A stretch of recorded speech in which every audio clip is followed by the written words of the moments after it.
Mbote na bandeko baza branché dans le site nabiso à cleboa.com et ça de la nation na ça na vidéo rapide pour na ko lobela likambo sango ezotambola na internet que maman olangi akufi.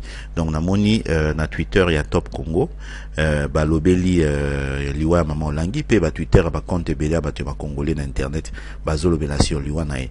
Na ngi juste na meka benga na kin na meka oyeba qu'est-ce qui se passe kuna comme ça.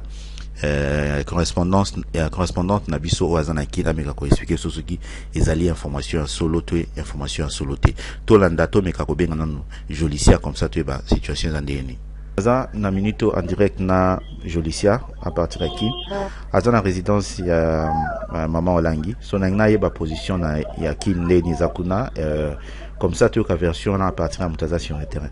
Bonjour Jolicia. Bonjour, bonjour, oui. Tout le monde. Jolicia Nalingi, parce que nous avons sur Twitter que maman Olangi akufi. Est-ce que vous pouvez confirmer cette information? Oui, tout ça pour une résidence familiale, mais place à Bandako Fanda. Maman Olangi a vraiment akufa.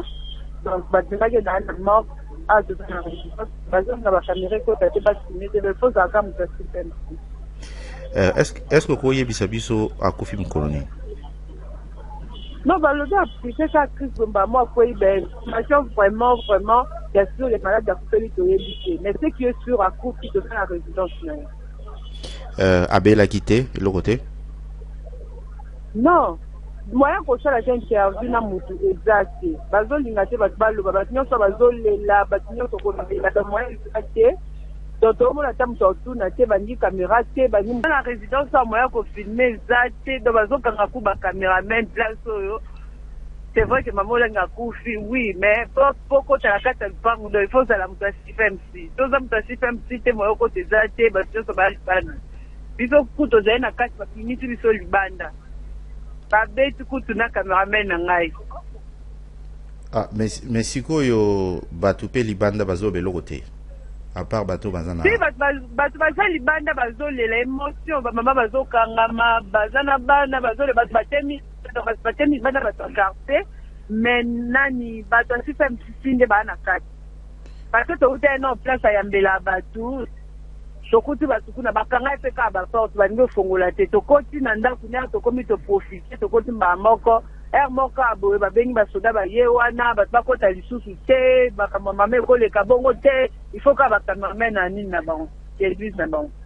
Ok, bon, on a compris. Bon, bino na minute au lobby que vous avez déplacé to au méga au lobby ça mon dans libanda. Biso to ni ngato comme parce qu'on église na parce que ba linga ta ba bazali banda te baloba. Colonel moko nda yaki wana yekunde mutu aisi ba tinyo sa lobby non to sali programme te mo ebo so ba exact bo zonga na bino. Mais to ni ngato comme matana carte église na ye ko to sa ta ba interview. Kuna na résidence na yeke sando fanda bazolinga te na bazalibana na bato kati baolinga te awa pika sando yambela bato balingi pete donc nde tokende l'église tellement limité bazalaki ebele tolobisa ata bato balibana ebongo na batv na bino kini est ce que baimage bazolobela yango eza na bato mona bachaine na batélévision kini bazolobela yango te to te ata bato ache bakini no te bakini pardon no balobeli yango te problème eza ke mpo no filme fo ozala osambela na système moka nde na bainternet nde eza bato bazopiblie nde bato baopesa annonce na tv moke moto aye na azwi image eza aza te. Ok, ata pasikonga eza biloko mo eza phénomène mo eza bizarre ye azalaki maladie te akufika nde wana bon tolinga toyeba après na peut-être kozwa baversion oyo oza officielle à partir ya mais na ndenge mpe na yokeli parce que jour tolenda ozwa image ya jour ya nani ya enterrement ya papa olangi mama olangi azalaki te toyebi te pourquoi azalaki te donc ya mosu azali kobela na ye déjà azali na ye kobela peut-être basouci ya mobali babilo mwa ndenge wana parce que eza pe normal. Ok, c'est bon biso totikala en contact comme ça soki botindi ba image biso pe tosa tout balancer na site. Merci en tout cas Jolicia pour l'intervention na yo. Merci. Ok, bye. Ndebo tulanda Jolicia en tout cas boyoki bino moko eza difficile tout, bon nande na solo ki na ye na kuzu bazwaki mo ba image na kati ya ndako me baye ko botola biso caméra ba longoli ba image ba libérer biso caméra na biso mais ba lobi toza na bazo permettre ba filmer te ezaka ba tu chaîne na bango na ndeba ko ba image na ndako donc ngana ozela après parce que ba lobi ba osala mo ba fui ba benda ba moi image comme ça surtout quelque chose to ba célébino botala na net.